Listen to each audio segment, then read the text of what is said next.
Liebe Zuschauer, ich bin auf der Velo Berlin unterwegs und ja, heute gibt es mal wieder ein Velo-Video.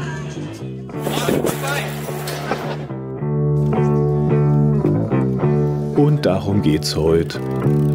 Wir schauen uns das neue Velobike Plus Gears an. Das ist die elektrische Velo-Variante mit Dreigang-Kettenschaltung.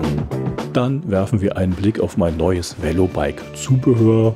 Das ist kein Akku-Range-Extender, aber vielleicht habe ich eine gute Idee für eure Radreisen, um die Akkukapazität vom Velo zu vergrößern. Und zu guter Letzt werfen wir einen Blick auf die neu überarbeitete Zeus-App. Solltet ihr Velo- oder Faltrad-Fan sein, auf jeden Fall meinen Kanal hier auf YouTube abonnieren und gern auch meinen Instagram-Account. Ja, da gibt es nämlich öfters kleine Infohäppchen zwischendurch. Ja, also ab zum Velostand und wir gehen mal gleich in die Vollen. Ja, es gibt eine große Neuerung vom elektrischen Velobike und die erklärt euch jetzt der Valentin Wodjew gleich mal selbst. Ja, wir haben ein neues Modell, das heißt Velobike Plus Gears. Das sind 3 oder 6 Gänge und das Beste daran ist, dass du kannst jetzt wirklich manuell schalten den Motor. Wir haben die Rekuperation, das heißt der Motor regeneriert und speist die Energie wieder rein, so wie wir es bis jetzt gehabt haben. Bei den 3 Gängen, der kleinste Ritzel fängt bei 11 Zähne und der größte 22. Das heißt, du hast eine ziemlich gute Range. Und weil es die Schlumpf-Zweigangschaltung nach wie vor gibt, werden aus den 3 Gängen insgesamt 6.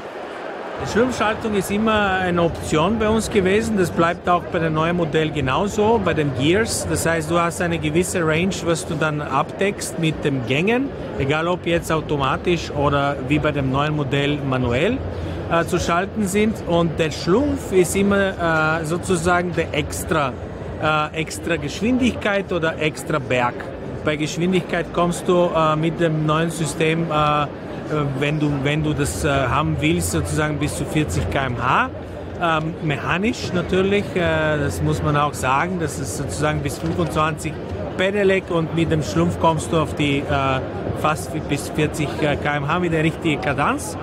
Oder bergauf bei Mountain Drive, das wäre dann 17, 18 Grad Steigung, was sehr praktisch ist, wenn du eine normale Strecke hast und dann kurz vor zu Hause hast du vielleicht 500 Meter einfach steile Berg, dann kannst du das mit dem bewältigen. Es gibt also einige Unterschiede der Kettenschaltung zum bisherigen Riemenantrieb am Velo. Klar, also nicht nur Kette und Riemen sind verschieden, sondern es gibt auch Unterschiede im Zeus-Antrieb und auch in der App. Ja, zum Beispiel fehlt im Zeus-Antrieb der Neigesensor und in der App die entsprechende Neigungsanzeige. Und das erklärt euch Valentin Wodjew genauer. So von außen, die Motoren schauen sehr ähnlich aus, aber eigentlich innen sind sie unterschiedlich. Der Automatics-Modell ist nach wie vor Rekuperation und Neigesensor.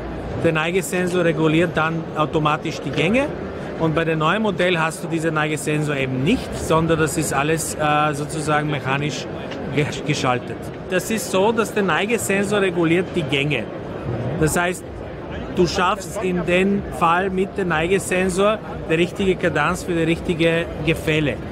Bei einer manuelle mechanische Gangschaltung brauchst du eigentlich diese Gefälle nicht, diese Neigesensor nicht, sondern du kannst es dann manuell, diese Schaltung dann, je nachdem, was für eine Kadenz du fahren willst, selber schalten. Das ist sozusagen der Unterschied. Aber ich glaube, das ist ja nicht so sehr um mehr Range oder es geht nicht um mehr sozusagen Neigung oder weniger Neigung oder mehr Gefälle, weniger Berge und so weiter, sondern es geht hier eher mehr um manuelle Schaltung. Das heißt, ich habe die Kontrolle, ich will mit diesen Kadenz jetzt schalten bei diesen Gefälle und ich lasse mich nicht von der Computer sozusagen, von der Algorithmus wie bei dem Automatik sagen, okay, da wird jetzt, das ist der perfekte Kadenz und mit dem fährst du. Wiederum, wenn du die Automatik bevorzugst, das heißt, du musst nichts nachdenken und der Motor schaltet für dich automatisch um. Das heißt, das ist der Hauptunterschied. Und der eine ist Riemen, der andere ist Kette.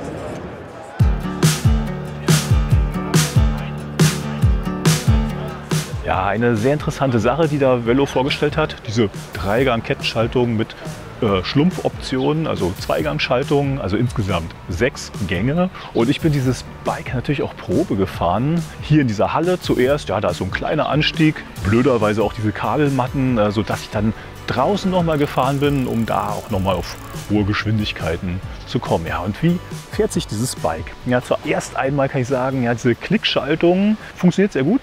Ja, es klickt sich normal. Die Kette an sich ist minimal hörbar, also auch wirklich sehr leise. Klar, der Riemenantrieb, den es ja bisher gibt, der ist wirklich lautlos. Die Kette hört man minimal, aber das ist vernachlässigbar. So, und ihr fahrt, wenn wir die Schlumpfoption, Speed-Schlumpfoption weglassen, die Mountain Drive Schlumpfoption gab es da nicht vor Ort, aber ohne Schlumpf fuhren sich diese 3 Gänge sehr angenehm. Also ihr könntet im ersten Gang anfahren, aber das macht tatsächlich keinen Sinn, ja, denn die Trittfrequenz ist relativ hoch und ihr müsstet relativ früh dann den zweiten Gang schalten, würde also nicht viel Sinn machen. Das heißt, ihr fahrt im mittleren Gang normal an, also auf der Ebene. Und irgendwann schaltet ihr, ja, wie früher auch, so ab 20 km/h in den dritten Gang. Und mit dem könnt ihr dann eben noch auch manuell über 25 km/h weiter treten. Also es hat gut funktioniert und ja, der erste Gang ist tatsächlich, ich bin eben diese Steigung da hochgefahren und dafür hat der Gang gut funktioniert und es fühlte sich eben auch an, wie bei der Automatikversion bisher mit Riemenantrieb. Also ihr kommt, denke ich, Steigungen auch ganz normal hoch. Also diese 8-10% schafft diese Dreigang-Kettenschaltung super. So, nun habt ihr aber die Möglichkeit, ja, die Schlumpfoption Speed, ja, dieses Speed Gears dazu zu nehmen.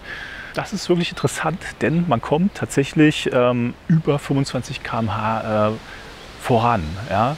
Riemenantrieb, da war es bisher immer so, ich kann bis 25 km/h ja elektrisch fahren und dahinter ja, 26, 27 km/h, das geht auch, aber irgendwo ist da so eine Mauer. Ja. Also wenn es ein bisschen bergab geht, geht auch noch 28, 29 km/h.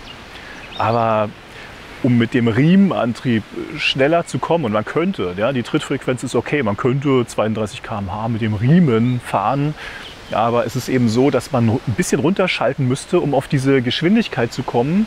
Aber ein bisschen runterschalten geht beim Riemen eben nicht. Ja, das ist einfach, der Abstand zu dem Standardgang ist zu weit. Ihr seid dann sofort am Strampeln, das macht alles keinen Sinn.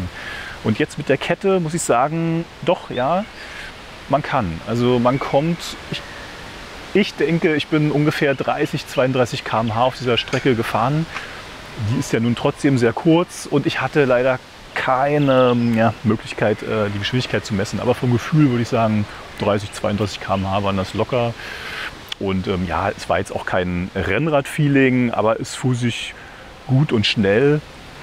Und das ist auch eine interessante Option, dass ich diese Kettenschaltung-Option auch manuell vielleicht besser fährt als der Riemen. So, wenn ich jetzt die beiden nochmal vergleiche, Riemen und Kette, ja, auch mit Schlumpfoptionen, Speed, klar, ihr fahrt ruhiger mit dem Riemenantrieb, ja, weil ihr weniger schalten müsst. Und prinzipiell muss man ja nur einmal schalten, wenn man 20, 22 km/h erreicht. Und bei der Kette müsst ihr eben ein bisschen öfters schalten. Und klar, Riemen, ihr bleibt ein bisschen sauberer. Bei Kette kann man sich ein bisschen mehr eindrecken. Mehr Wartung, irgendwann muss sie ausgewechselt werden. Andererseits ist die Kette aber auch günstiger als der Riemen. Also da sind ein paar interessante Vorteile. Und das müsst ihr dann für euch abwägen, für was ihr euch entscheidet, wenn ihr noch kein Velo habt. Oder wenn ihr vom Riemen zur Kette wollt.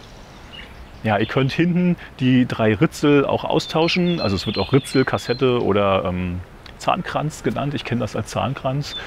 Und ihr könnt das auch verändern. Ja? Allerdings hat Velo das wirklich ausprobiert bis zum Get-No und hat das, was sie euch verkaufen, diese 3 Ritzel als optimal empfunden. Aber klar, wenn ihr da irgendwie in eurem Alltag merkt, ja, nee, man könnte hier das noch verändern oder spreizen, Achtung, dann schaltet es sich schwieriger und so, könntet ihr machen. Aber das müsst ihr natürlich ausprobieren und im Notfall ja wieder zurückbauen, wenn ihr merkt, irgendwie, das klappt nicht. Aber diese Option hättet ihr.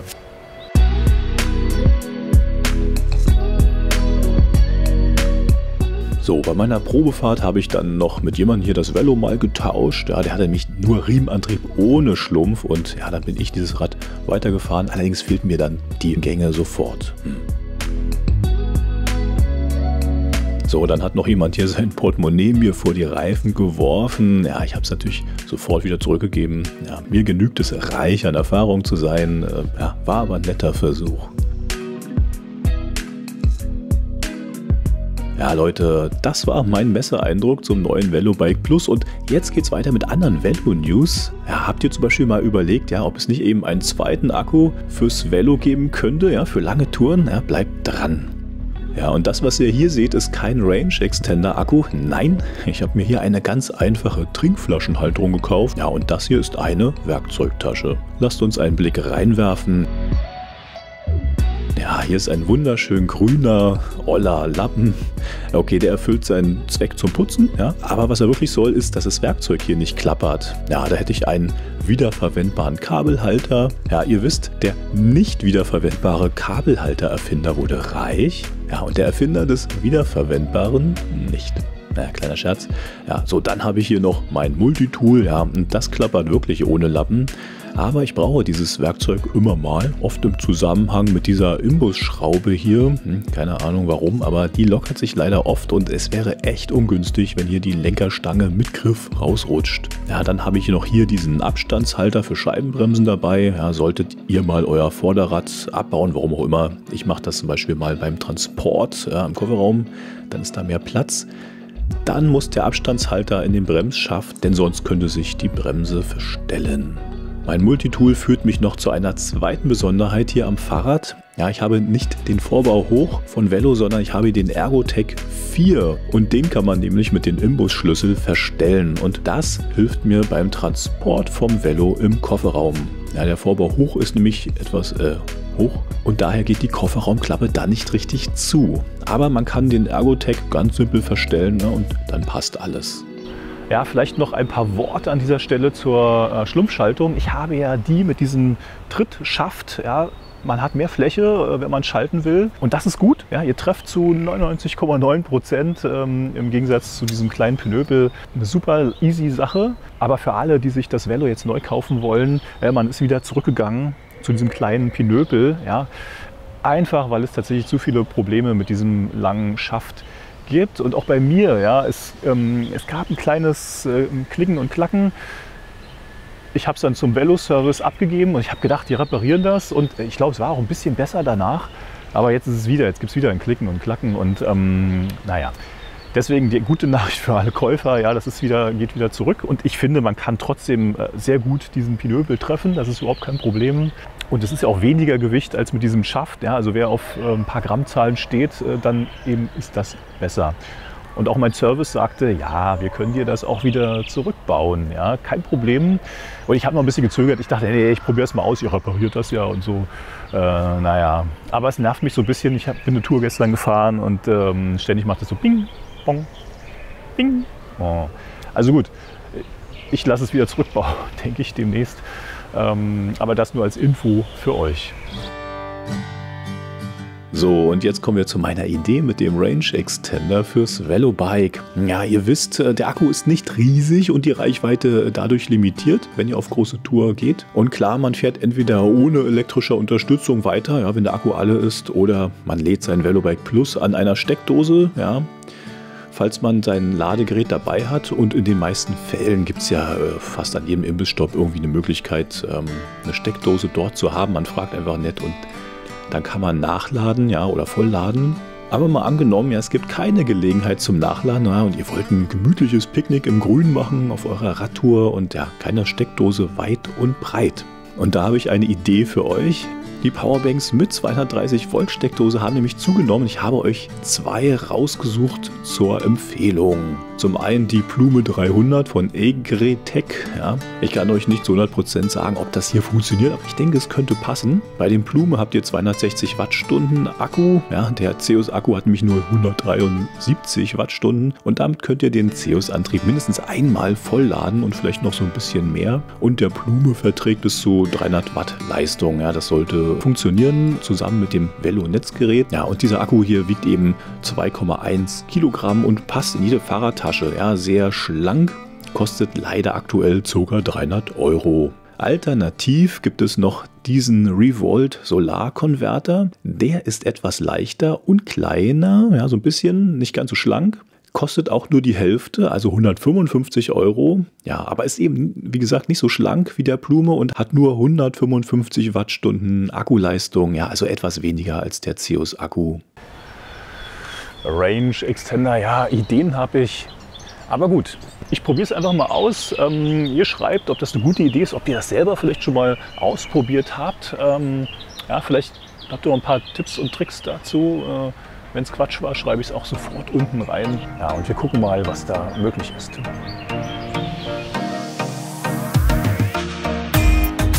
Seit ein paar Wochen gibt es für Android eine neue Zeus-App. Ja, in erster Linie ist das eine neue Oberfläche, ja, die auch einen Dark-Modus hat. Aber es gibt auch eine ganz spannende Sache. Ja, ihr könnt die Oberfläche der App auch über eure Smartwatch sehen. Ja, also mal angenommen, ihr habt keinen Bock, euer Smartphone in die Handyhalterung zu buxieren, ja, oder ihr habt einfach keine Handyhalterung. Dann wird das Bild an eure Smartwatch gesendet. Für Android gibt es das jetzt seit ein paar Wochen und für das iPhone erfolgt der Release gerade irgendwie jetzt dieser Tage. Also eine schöne Neuerung und da ich die App auch gerade erst frisch installiert habe, werde ich mir das demnächst hier mal anschauen und vielleicht in einem Video darüber genauer berichten.